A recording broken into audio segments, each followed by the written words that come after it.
Okay, this is going to be a review of the AEW Dynamite anniversary special. So this is the third anniversary of the Dynamite television show. They actually went 15 minutes over tonight. So yeah, it was cool from Washington D.C. This was the home of the first Dynamite when they went head to head with NXT. You know, it felt like a special show. I thought the card was actually really good. But yeah, let's get right down to it. You got MJF in the opening match against Wheeler Yuda. You know, MJF looked like he's in much better shape. You know, definitely spent a lot of time in the gym, put on more muscle, just looked a little bit more toned. And yeah, this was very reminiscent of the Darby match, you know, just good action, very fluid, you know, amazing reversals here. You know, Yuta looked great. You know, his splash from 3/4 of the way across the ring was really cool. Very reminiscent of the Benoit spot from the Rumble, where Benoit did it with the flying headbutt. Yuta did it pretty much with the splash. But yeah, I thought this was good. You know, I thought the crowd was hot.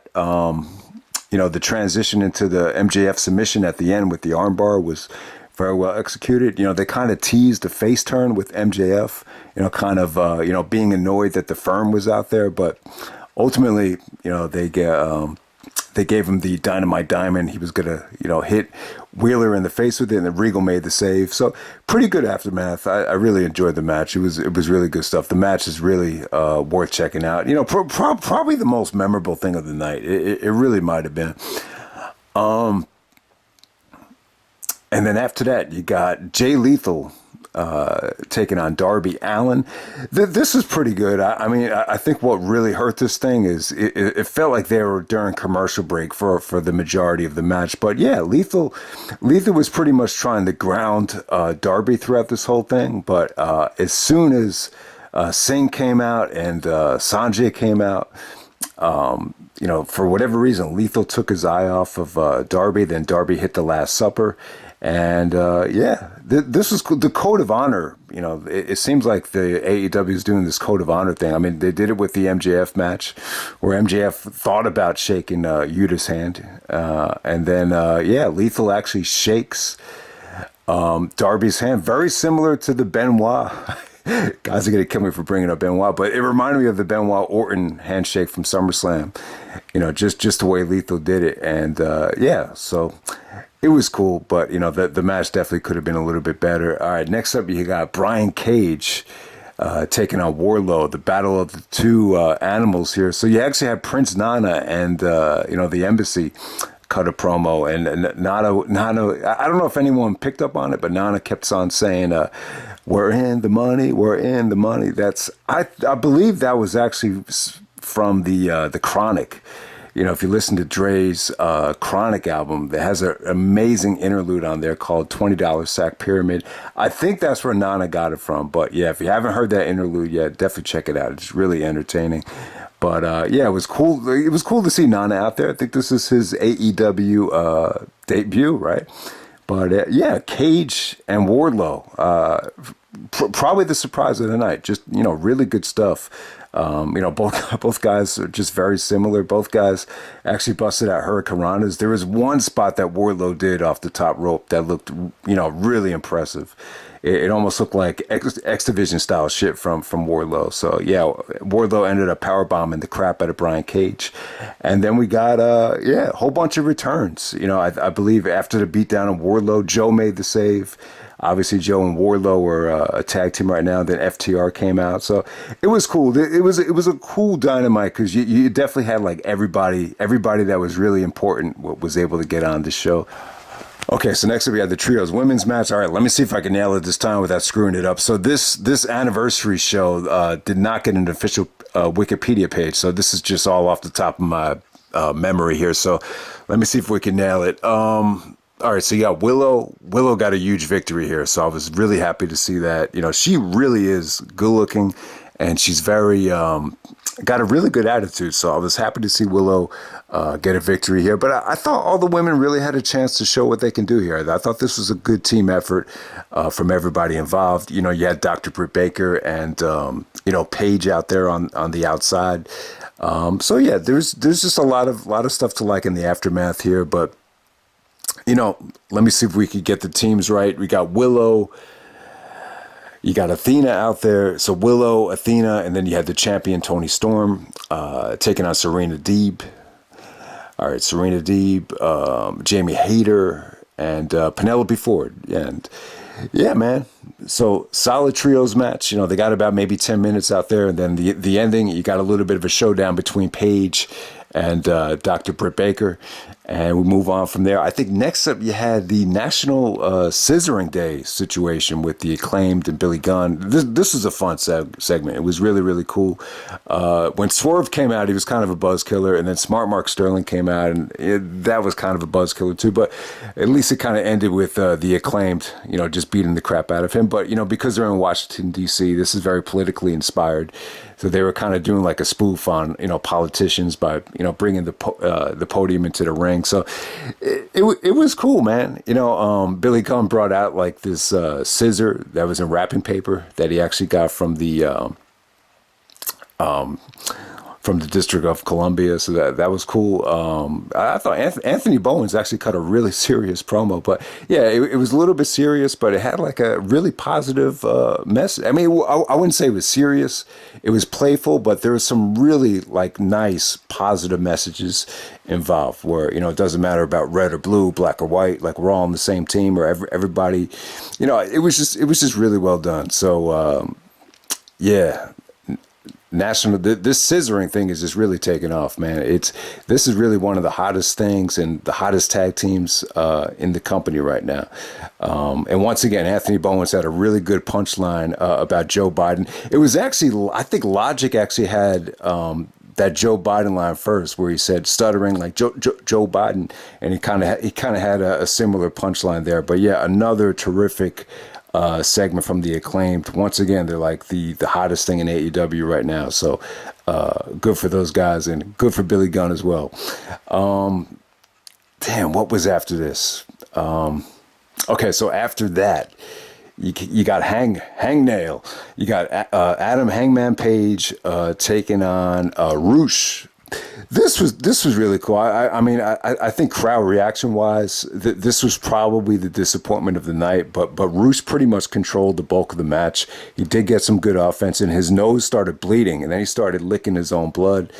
So that was definitely something to see. But then, you know, ultimately, you know, Paige actually ended up hitting the buckshot lariat. I think the problem with this was you knew that Paige is getting the title shot in Cincinnati against Moxley. So it was a little bit predictable, especially after coming off of the Battle Royal where you already saw Paige, you know, eliminate Roosh. But it was cool. I mean, it was definitely worthy of having a Dynamite rematch. So I'm glad that they did it. And then you got a really good promo between Moxley and Hangman hyping up the match in Cincinnati, which is actually going to be on a Tuesday, if I'm not mistaken. Maybe it has something to do with the NBA or whatever. But yeah, it was cool. Moxley was talking about how he used to grow up and smoke and drink underneath the arena. So it's legitimately where he grew up, and kind of ended the promo by saying, you got 2 weeks. Don't say anything you're going to regret. Kind of a play on, you know, a lot of the Hangman, you know, shots to Punk, I suppose. So that was a pretty cool promo. And then from there, you get the beatdown from Luchasaurus on... I want to say Fuego del Sol. I was going to say Samurai del Sol, but Fuego del Sol pretty much ended up being a squash match. And Jungle Boy came out with the chair and cut a really ruthless and aggressive promo on Luchasaurus about how they used to be best friends. And now he wants to break them. So I thought that was a really good promo from Jungle Boy. He showed a lot of emotion. And then Christian gets on the mic and, you know, promotes that, you know, well, actually, Jungle Boy actually says, you know, you can have the match anytime, any place. You pick the match. And then Christian says, you know, Washington, D.C. is not deserving of the match. So they're not going to do it on the live Rampage or whatever. So they're going to do it at Toronto, Christian Cage's hometown. So good stuff there. I thought everybody involved actually delivered good lines on the mic, especially Christian and Jungle Boy. And then we'll move on to the main event. We got Chris Jericho, the Ocho, the Ring of Honor champion, teaming up with Sammy Guevara as the Sex Gods, the Sex Gods. They didn't call them that tonight, but that's usually what they call their team from the Jericho Appreciation Society. And they take on Daniel Garcia and the American Dragon, Bryan Danielson. I thought the main event was good. I mean, it definitely got the kind of time that I wanted, especially with them going over the 15-minute time limit. So it definitely did get time. This was pretty much just making, Garcia and Sammy were pretty much in the ring throughout the bulk of this thing. They pretty much carried the bulk of the match. I mean, there was some really cool stuff between Danielson and Garcia, hitting the double label locks, the double cross faces, and, the double elbows. I mean, they did a lot of that stuff. But for the most part, Jericho actually took out Danielson through a table. He actually hit the ROH title. Then he actually got suplexed through a table. And so he was just kind of laid out while Garcia had to wrestle the match himself. And then Jericho he hits Garcia with the ROH title after has the sharpshooter locked in, and he's trying to drag Sammy away from the ropes. But because of that, he kind of gave Jericho, an open shot to hit him with the belt. And, that's pretty much how it ended. And it kind of felt to me like Garcia is going to really help Jericho defeat Danielson next week in Toronto. It kind of had that feel. Jericho was kind of looking at Garcia like he kind of felt bad about it. And so I think a lot of people expected like a 4 horseman beatdown, and I expected it too. I kind of expected Garcia to turn on Danielson, but if the turn is going to come, I think it would make a lot more sense for it to be there in the title match next week, especially how this unfolded, because it definitely had a feeling like Garcia was kind of left, by himself. It's like Danielson's laid out, like, where's he? He's supposed to be there. So that's the angle you kind of see them taking. But in terms of the actual match, I thought Garcia was the star. I thought he looked great. The thing about Garcia, like, he doesn't have like I would definitely say like he doesn't have the best physique. I would say like he could definitely work on his look a little bit, but I gotta say, man, the guy in the ring, he's just getting better and better. I thought he looked breathtaking tonight. I mean, his moveset, his execution of the power driver, and just his submission work, his suplexes. I thought he looked like $1,000,000. But like I was saying, guys, I think he can really try to enhance his physique and his look. I'm not saying he needs to take steroids or anything like that, but you get what I'm saying. I think there's definitely room for improvement for him to be, to create a little bit more marketable look for himself. That's all I'm trying to say. But the guy's an awesome wrestler, and the match really catered to the younger guys here, especially Sammy and Garcia. And Sammy looked great too. He looked young. He looked athletic. Breathtaking offense from him. So this was definitely a good Dynamite. I wouldn't say it was great. You could definitely argue that it didn't need to have a solo review. But yeah, I actually did review the Rampage edition of Grand Slam. I wasn't crazy about the way it came out. I wasn't really crazy about the show, but I already recorded it. If you want to listen to it, listen to it. But yeah, guys, that's pretty much it. Hope you enjoyed the show. I just didn't think Grand Slam was as good as it was last year, but it was the Arthur Ashe. You could definitely argue Grand Slam is a top 5 AEW show of the year. So I really wanted to touch on the Rampage edition of it, but that's pretty much it. Like Anthony Fantano, the needle drop, would say, transition. Okay, so this is going to be the AEW Rampage edition of the Grand Slam review. And yeah, I kind of have the feelings that a lot of people had in the comment section. Some of the people that were there live, I think they had the feeling that last year was definitely the more memorable show. You definitely got an amazing match. And from top to bottom, the Rampage edition was probably a lot more consistent, a lot more star power than this show had. And I'll tell you, I really feel like All Out, that's like the worst pay-per-view of the year to have guys getting injured and suspended, because there's such a quick turnaround to Grand Slam. It's only 2 weeks away from All Out. So this is kind of the side effects of having all that chaos at All Out. You just kind of lacking in star power, but they still got the job done. I thought the show was still good. Was it great? Was it memorable? I mean, I don't really think anyone really cared if I reviewed the Rampage edition of it, because it just wasn't anything spectacular. I would definitely say they stacked the deck with Dynamite. The Dynamite edition was definitely a lot more memorable. I mean, they had to follow a lot here. You're following Jericho winning the ROH title. They're following, Bryan Danielson wrestling Moxley for the AEW championship. I mean, the tag title victory from the Acclaimed was very emotional.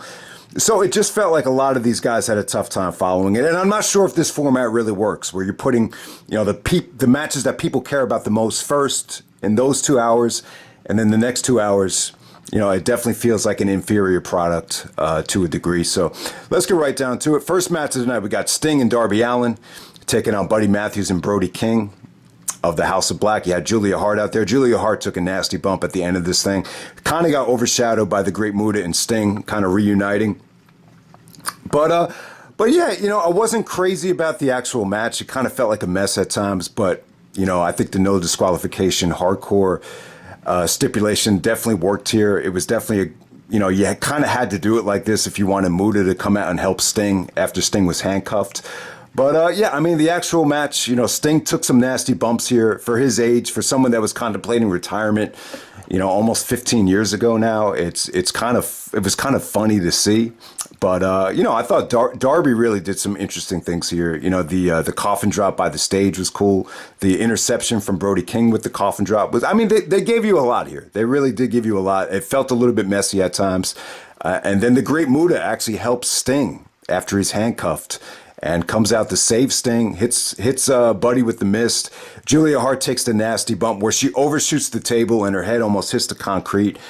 Because of how high the crowd was because of Sting and Muta, they really didn't go back to see what happened to Julia Hart. But yeah, I thought it was a cool moment. Jericho got goosebumps. JR was putting over how great the Sting and Great Muta series of matches were. So yeah, if anyone wants to recommend like one Sting Great Muta match to go back and check out, please recommend. From what I've seen, I think the Great American Bash 89 stuff will probably be their best work together. But if anyone wants to recommend a match even better than that, go right ahead. But they had a lot of good matches, late 80s, early 90s, as Jericho touched on. All right, next up we got Hook, the Handsome Devil, Taz's son, teaming up with hip-hop extraordinaire Action Bronson to take on Matt Menard and Angelo Parker 2.0 of the Jericho Appreciation Society. The match was kept very, very short. There's a lot to say about Action Bronson here. I thought he sounded good when he performed Hook's theme. I liked the theme that he did for Hook. I think it was a great moment for both guys.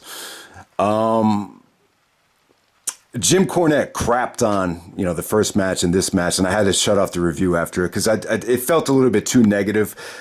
He basically said that Action Bronson reminded him of someone you would see at a drug bust gone wrong. So, but yeah, I've never been the biggest Action Bronson fan. I've downloaded some of his, albums and mixtapes for free. I've never really bought any of his stuff. I've always felt like he was kind of a Ghostface ripoff, but he's kind of grown on me over the years. The theme that he did for Hook is good. I'm actually doing the 2011. I'm making that list right now, and his album, Dr. Lecter, definitely making that list. It's a good album. He's actually a huge wrestling fan. He actually has a song on that album called Barry Horowitz. You got the NWA introduction and everything on that song. So he's a big time wrestling fan. I'm sure he was a big fan of Taz. I think Taz actually trained him for this match. And I thought he looked good. When he was in there, he wasn't bad. This was a decent showing from a celebrity here. And yeah, it was a nice feel-good victory for Action Bronson and Hook. Was it great? Was it anything spectacular? Not really. But yeah, he kind of reminded me of the Anvil out there. I thought he had good speed. I thought he had good execution on the power slam. And we move on from there. Next up, we got Wardlow teaming up with Samoa Joe to take on Toni Nese and Josh Woods. You had Smart Mark Sterling out there. Yeah, so it was cool. Joe's interaction with Joe and Wardlow's interaction with Smart Mark was actually a lot of fun. But this was pretty much a squash match. Toni Nese did get a little bit of offense on Samoa Joe, but Joe actually hit the STO, hit the Muscle Buster, and got the victory. But Wardlow and Joe clean house, and you got the two television champions, TNT and ROH, just kind of teaming up and celebrating. It looks like this might be a thing with Joe and Wardlow teaming up together, which isn't the worst thing in the world. It's not 2005 anymore, so I'm not expecting Joe to be pushed like he was back in 2005. But, maybe Joe teaming up with Wardlow will be very good for him. And, maybe he could help him out and, make him a better wrestler, a better performer. So, and there we go with that. Next up, we got Jungle Boy taking on Rey Fenix. This was without a doubt the best match of Rampage. It's a shame because I think this would have been one of the better television matches of the year had this been in its appropriate spot. But because it's following so much, the crowd was hit or miss. I mean, they popped for certain things. There was other things where they were kind of lukewarm for. They were really into the Eddie stuff, the Eddie tributes, and very lucha inspired. I mean, tons of ace crushers, super kicks, reverse ranas, hurricane ranas, small packages. I mean, they really gave you a lot here. I really thought the match could have gotten a better crowd reaction, but big win for Jungle Boy. This is his first time facing Rey Fenix. This is probably the biggest win I think Jungle Boy ever gotten. And him and Fenix, great showing of respect. The ending was pretty cool. I mean, basically, Jungle Boy counters the Muscle Buster into a small package. It was a solid ending. It wasn't great. And then Christian comes out and acts like a prick. And you got more great heel work from Christian on Jungle Boy Jack Perry to end the first portion of Rampage. And then we kick off the next hour with Sammy Guevara taking on Eddie Kingston. Yeah, if this had happened at All Out like it was originally supposed to, it probably would have came off a little bit disappointed. But from what I understand, there's a lot of heat between these two guys. I think they're both Puerto Rican, of Puerto Rican descent. So I think that's what makes it kind of interesting, along with the real life tension. But, it was all right. I mean, Sammy did hit, some really, really good, springboard stuff, some nice ace crushers. Sammy did get some offense in, but it was pretty much just about making Eddie look dominant. He actually got the, I believe it was the stretch muffler on Sammy and wouldn't let go of the hold. And then you got to see some nice interaction between Jerry Lynn and Eddie Kingston. I don't know if that's going to evolve to anything, but Jerry actually got some support from the crowd. A lot of the fans actually did remember Jerry Lynn, which is actually kind of surprising, but it's an older demographic, so it does make sense. All right, next up you had Jade defending the belt, the TBS title against Diamante with Trina. All right, so Diamante's from Miami. Trina was actually a female rapper from Miami from like the early 2000s. She used to be associated with a big time rapper named Trick Daddy. I was never a big fan of Trina. This made sense though, and it kind of fell flat because Jade calls herself the baddest bitch, and Trina. I think Trina's first album I think it was called The Baddest Bitch. So that's what they were going there. It kind of made sense to bring Trina out because you're kind of paying homage to where she bit the gimmick from. But overall, the association with Trina actually coming out at the end of this thing and actually turning on Diamante and Jade kind of won her over. It kind of fell flat. It just kind of felt to me like a lot of the fan base was listening to Trina. So I don't know. I don't know if this is the best thing AEW can do, bringing out a lot of these whack rappers. I'm not saying Action Bronson's whack, but, I just don't think the fan base really is digging a lot of these celebrities or rappers. I mean, that's just how it kind of came off to me. But yeah, typical win for Jade. I really can't say Diamante looked any better than any of the other challenges, but Jade got a pretty good reaction. But, your typical Jade match. And we move on from there. Next up, you had the Golden Ticket Battle Royal for a future AEW World Championship match. All right, so Hangman wins this match, and he's going to face John Moxley in Cincinnati, in John Moxley's hometown. So good decision there. I mean, Hangman really stuck out like a sore thumb. He was really one of the more talented guys in this match.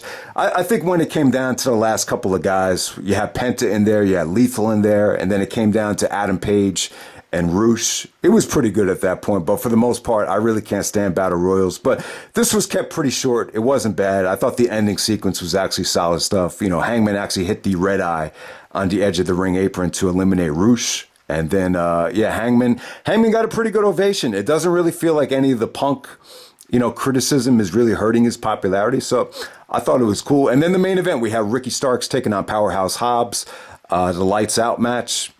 I wasn't crazy about this, and crowd reaction wise, it definitely came out a little bit lukewarm. I really don't think this is a great spot to be in. I mean, it sounds good on paper.